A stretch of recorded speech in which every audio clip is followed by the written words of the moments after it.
ईश्वर चिराकर में प्रधान ईश्वर चिराकर में प्रधान ईश्वर चिराकर जो जैसे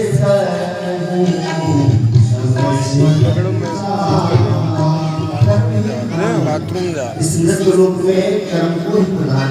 यदि आप कर्म नहीं करेंगे तो आपको फल नहीं मिलेगा। आपकी कथा श्रवण करनी है, यदि आप ढंग से चल करके इस मंडप के पंडाल के सामने अगर आप आएंगे नहीं तो कथा श्रवण नहीं कर सकते हैं।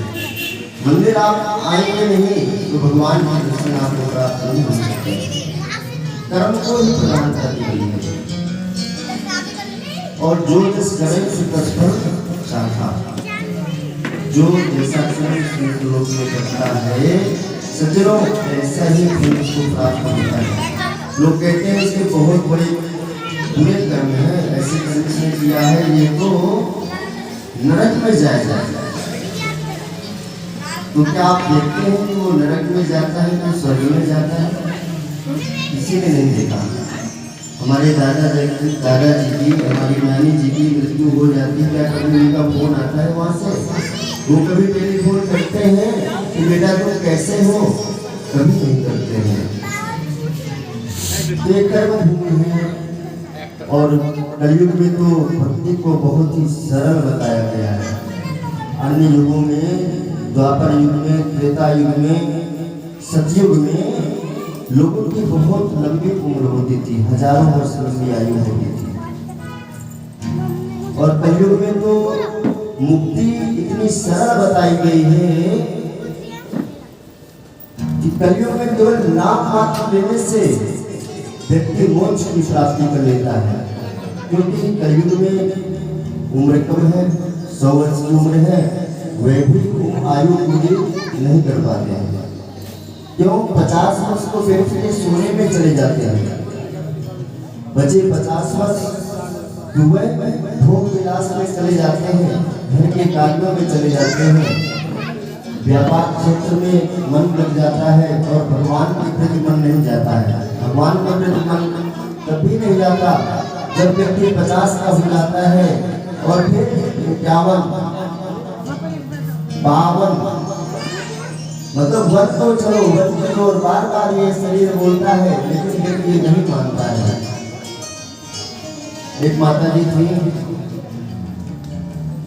उन्होंने बोला कि पंडित जी आप जो है हमारे पुत्र को गीता पाठ करने को बताते हो, भगवान के प्रति इतना संलग्न करते हो कि बाबा न बन जाए, इसलिए अभी आप इसको भक्ति में क्यों लगा रहे हैं? तो भक्ति बचपन से ही की जाती है, बचपन में होने के बाद कोई भक्ति नहीं होती है। इसलिए बच्चों में संस्कार ऐसे देना चाहिए कि बचपन से बच्चों को जब भी आप मंदिर आए तो बच्चों को भी उससे बच्चों के संस्कार जागृत होते हैं। तो बचपन में भक्ति होती है, बचपन में फिर भक्ति नहीं हो पाती है। तो कोई धन में मेरा और कोई धन के बिना महाराज उदास रहता है।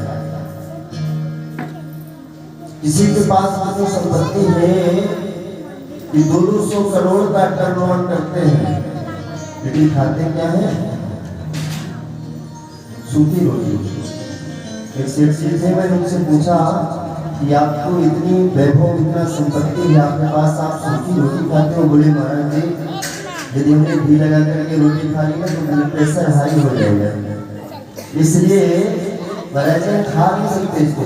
तो देखिए किसी के पास इतनी संपत्ति है, वैभव है, फिर भी उसका भोग नहीं कर पाता है। और कोई धन भी नहीं रहा और कोई किसी के पास धन नहीं है, जो मजबूर होता है ना, वो दिन भर काम करता है, दिन भर काम करने के बाद शाम को उसको जो मजदूरी में धन मिलता है उससे वे अपने बच्चों का जीवन यापन करता है, बच्चों को खिलाता है, पत्नी को खिलाता है, स्वयं भी इससे भोग करता है और दिन के बिना उदास रहता है। वह सोचता है कि मतलब जो अमीर लोग हैं वो बहुत सुखी हैं, लेकिन उसको यह नहीं मालूम कि वो अपने प्रारब्ध का भोग कर रहे हैं। तो जो भी पुण्य कर्म आप इस जन्म में करेंगे वही आपको मिलेगा अवश्य। कई लोगों ने मुझसे कहा कि पंडित जी हमको बहुत दिनों से पूजा पाठ कर रहे हैं, यहाँ भी कर रहे थे, मायके में ससुराल में भी गए, वहाँ भी पूजा पाठ कर रहे थे, लेकिन उसका कोई फल नहीं मिलता है। तो जो पुण्य कर्म है वह एकत्रित होते रहते हैं। उदाहरण के लिए मान लीजिए आप बैंक में अकाउंट खुलवाते हैं, वहाँ पर आप कैश जमा करते हैं, तो जितना पैसा आप जमा करेंगे वह बढ़ता जाएगा।